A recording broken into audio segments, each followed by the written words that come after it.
Hello friends, అందరికీ నమస్కారం. Welcome back to smart kitchen. ఎవరైనా మా ఛానల్ని ఫస్ట్ టైం చూస్తున్నట్లయితే దయచేసి సబ్స్క్రైబ్ చేసుకోండి. స్మార్ట్ కిచెన్ యూట్యూబ్ ఛానల్ని సపోర్ట్ చేయండి. ఈ రోజు మన వీడియోలో వెజ్ మంచూరియా చాలా ఈజీగా సూపర్ టేస్ట్ గా ఎలా చేసుకోవాలో చూపించబోతున్నాను. ఈ చైనీస్ రెసిపీ అయిన వెజ్ మంచూరియా స్ట్రీట్ స్టైల్ లా మనం ఇంట్లోనే చాలా ఈజీగా మనము ప్రిపేర్ చేసుకోవచ్చు. వీడియోని ఎక్కడ స్కిప్ చేయకుండా లాస్ట్ వరకు చూడండి. నిజానికి ఇలా చేసి పెడితే ప్రతి ఒక్కరు చిన్నలు మొదలుకొని పెద్దల వరకు చాలా ఇష్టంగా క్షణాల్లో ప్లేట్ ఖాళీ చేసేస్తారు. అంత టేస్టీగా అంత బాగుంటాయి. మీరు కూడా ఒకసారి ట్రై చేయండి. వీడియోని ఎక్కడ స్కిప్ చేయకుండా లాస్ట్ వరకు చూడండి. ఇంకా లేట్ చేయకుండా వెజ్ మంచూరియా ఎలా చేయాలో వీడియోని స్టార్ట్ చేద్దాం. ముందుగా ఒక మిక్సింగ్ బౌల్ లో 1 కప్పు వరకు సన్నగా తరిగిన క్యాబేజ్ అనేది వేసుకోవాలండి. ఇక్కడ 300 గ్రాముల వరకు నేనైతే క్యాబేజ్ అయితే ఈ విధంగా ఈ సైజ్ లో నేను కట్ చేసుకున్నాను. మీరు వీలైనంత సన్నగా కట్ చేసుకోండి. నేనైతే ఈ సైజ్ లో కట్ చేసేసుకున్నాను. ఇప్పుడు ఇందులో మనం మసాలాలు వేసుకుందాము. ఒక 2 టేబుల్ స్పూన్ల కారం పొడిని, 1 టేబుల్ స్పూన్ ధనియాల పొడిని, 1/2 టేబుల్ స్పూన్ మిరియాల పొడిని, 1/2 టేబుల్ స్పూన్ ఫుడ్ కలర్ అనేది ఆప్షనల్ అండి. రుచికి తగినంత ఉప్పుని, 1 టేబుల్ స్పూన్ అల్లం వెల్లుల్లి పేస్ట్ ని వేసుకొని ఒకసారి మసాలాలన్నీ క్యాబేజ్ కి బాగా కలిసే విధంగా మనము కలుపుకోవాలండి. 2 నిమిషాల పాటు ఇలా పిసుకుతూ మనము మసాజ్ చేసుకుంటూ బాగా కలుపుకోవాలి.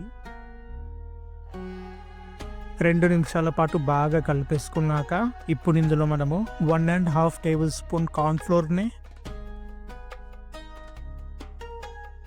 1 టేబుల్ స్పూన్ మైదా పిండిని, 1 టేబుల్ స్పూన్ గరం మసాలాని వేసుకొని ఒకసారి బాగా కలుపుకోవాలి. మనము పకోడీలు ఎలా చేసుకుంటామో కన్సిస్టెన్సీ అలా ఉండాలి. ఇక్కడ కొంచెం నేను వాటర్ వేసుకుంటున్నాను. వాటర్ వేసుకొని మనం పకోడీలు ఎలా వేసుకుంటామో అంత గట్టిగా మనము పిండిని కలుపుకోవాలి. మరి గట్టిగా మరి పల్చగా కాకుండా ఇదిగో వీడియో క్లిప్ లో చూపిస్తున్నట్టు ఈ కన్సిస్టెన్సీలో వస్తే మనకు సరిపోతుంది.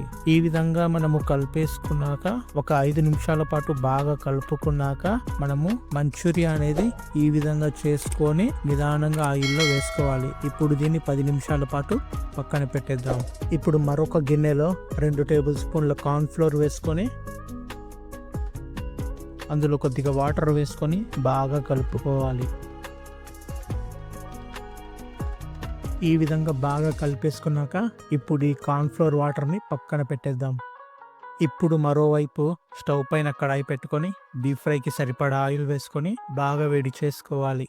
ఆయిల్ బాగా వేడయ్యాక అందులో ఒక్కొక్కటిగా మనం చేసుకున్న మంచూరియాని స్లోగా వేసుకొని వెంటనే కలపకుండా 1 నిమిషం పాటు బాగా ఫ్రై చేసుకోవాలి. 1 నిమిషం తర్వాత ఈ విధంగా మనము బాగా కలుపుకోవాలి. ఈ మంచూరియన్ అనేది బాగా క్రిస్పీగా క్రంచీగా మంచి గోల్డెన్ బ్రౌన్ కలర్ వచ్చే వరకు ఫ్రై చేసుకున్నాక ఒక ప్లేట్ లో మనము ట్రాన్స్ఫర్ చేసుకోవాలి. మిగిలినవన్నీ కూడా ఈ విధంగానే మనము ఫ్రై చేసుకొని ఒక ప్లేట్ లో ట్రాన్స్ఫర్ చేసుకొని ఇప్పుడు మనము దీన్ని పక్కన పెట్టేద్దాం. ఇప్పుడు అదే స్టవ్ పైన అదే కడాయిలో 1 టేబుల్ స్పూన్ ఆయిల్ వేసుకొని 1 టేబుల్ స్పూన్ వెల్లుల్లి ముక్కలను వేసుకొని ఒక సన్నగా తరిగిన ఒక మీడియం సైజ్ ఉల్లిపాయ ముక్కలను వేసుకొని సన్నగా తరిగిన ఒక 3 పచ్చిమిర్చి చీలికలను వేసుకొని మంచిగా బాగా దూరగా వేయించుకోవాలి.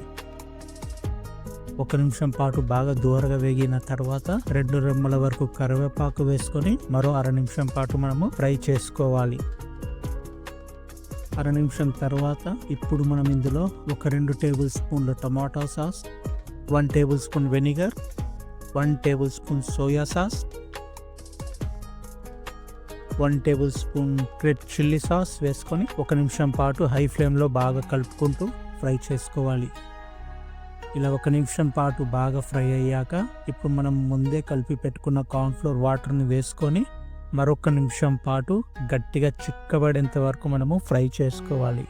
ఇలా బాగా గట్టిగా చిక్కబడేంత వరకు ఫ్రై చేసుకున్న తర్వాత మనం ముందే ఫ్రై చేసుకున్న మంచూరియన్స్ వేసుకొని 2 నిమిషాల పాటు హై ఫ్లేమ్లో మనం టాస్ చేసుకోవాలి. ఇలా టాస్ చేసుకున్న తర్వాత ఇప్పుడు ఇందులో కొంచెం కొత్తిమీర, స్ప్రింగ్ ఆనియన్స్ వేసుకొని మరొక నిమిషం పాటు కలుపుకుంటూ ఫ్రై చేసుకోవాలి. 1 నిమిషం తర్వాత మనకు వెజ్ మంచూరియా అనేది రెడీ అయిపోయింది. ఇప్పుడు వేడి వేడి మంచూరియాని మనము ఒక ప్లేట్లో సర్వ్ చేసుకుందాం. ఈజీగా వెజ్ మంచూరియా మనము స్ట్రీట్ స్టైల్లోనే ఇంట్లోనే చాలా ఈజీగా మనము ప్రిపేర్ చేసుకోవచ్చు. చాలా అంటే చాలా సింపుల్గా మనము ఈ విధంగా మనం మంచూరియా చేసుకొని ఈవినింగ్ స్నాక్గా మనము తీసుకుంటే చాలా అంటే చాలా బాగుంటుంది. ఇప్పుడు పైన కొంచెం కొత్తిమీర వేసుకొని ఆనియన్తో నిమ్మరసం వేసుకొని తింటుంటే చాలా అంటే చాలా బాగుంటుంది. చూస్తుంటేనే నోట్లో నుండి నీళ్ళు ఊరుతున్నాయి, ఎప్పుడెప్పుడు తినాలా అనిపిస్తుంది కదా. అయితే ఎందుకు ఆలస్యం, మీరు కూడా తప్పకుండా ట్రై చేయండి. మీకు ఎలా కుదిరిందో కింద కామెంట్లో షేర్ చేయండి. ఈ వీడియో మీకు నచ్చితే గట్టిగా లైక్ చేయండి. మీ ఫ్రెండ్స్కి మీ రిలేటివ్స్కి వీడియో లింక్ని షేర్ చేయండి. మరిన్ని సింపుల్ అండ్ టేస్టీ రెసిపీస్ కోసం మన స్మార్ట్ కిచెన్ ఛానల్ని సబ్స్క్రైబ్ చేసుకోండి, సపోర్ట్ చేయండి. ప్లీజ్ ఫ్రెండ్స్, సబ్స్క్రైబ్ చేసుకోండి, సపోర్ట్ చేయండి. Thank you for watching. Next వీడియోలో కలుద్దాం.